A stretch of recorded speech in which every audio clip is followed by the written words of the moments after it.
আজকের এই ভিডিওতে আমরা বিস্তারিতভাবে আলোচনা করব আমরা জীবনে কেন দুঃখ পাই আর দুঃখ পেলে সেখানে আমাদের করণীয়টাই বা কি আর কিভাবে আমরা আমাদের জীবনের দুঃখটাকে ঘোচাতে পারি। তো চলুন বেশি কথা না বলে ভিডিওটা শুরু করা যাক। জীবনের প্রতিটা ক্ষেত্রে দুঃখ পেয়ে থাকি, তবে কিছু কিছু ক্ষেত্রে আমাদের জীবনে দুঃখের প্রয়োজনীয়তাও আছে। দুঃখ থাকলেই আমাদের জীবন সুন্দর হয়। শুধু সুখ থাকলে জীবন কখনোই সুন্দর হতে পারে না। মাঝে মাঝে দুঃখের মুহূর্তগুলো আসে বলেই আমরা সুখটাকে প্রকৃতই অনুভব করতে পারি। আমরা জীবনে কোনো একটা জিনিস চাইছি, সেই জিনিসটা যখন আমরা পাচ্ছি না তখন আমাদের মনে কষ্ট হচ্ছে, এবং সেই জিনিসটা যতক্ষণ না পর্যন্ত আমরা পাচ্ছি ততক্ষণ পর্যন্ত আমাদের কষ্ট লাঘব হচ্ছে না। আমরা জীবনে সবসময় অন্যের সাথে নিজেকে তুলনা করি, নিজের পরিস্থিতির সাথে অন্যের পরিস্থিতিকে তুলনা করার চেষ্টা করি। এই জন্য আমরা জীবনে দুঃখ পেয়ে থাকি।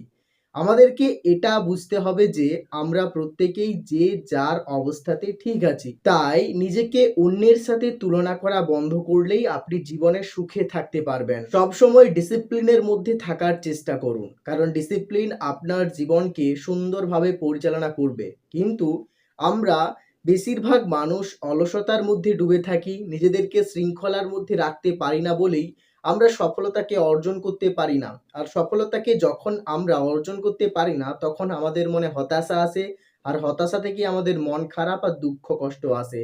তাই আপনাকে জীবনে দুঃখ কষ্ট এড়াতে গেলে আপনাকে অবশ্যই শৃঙ্খলার মধ্যে থাকতে হবে। সময়ের কাজ সময়ে করুন, সময়ের সৎ ব্যবহার করুন। আমরা প্রত্যেকটা মানুষ দিনের বেশিরভাগ সময়টা বিভিন্ন হেলাফেলায় নষ্ট করে দেই।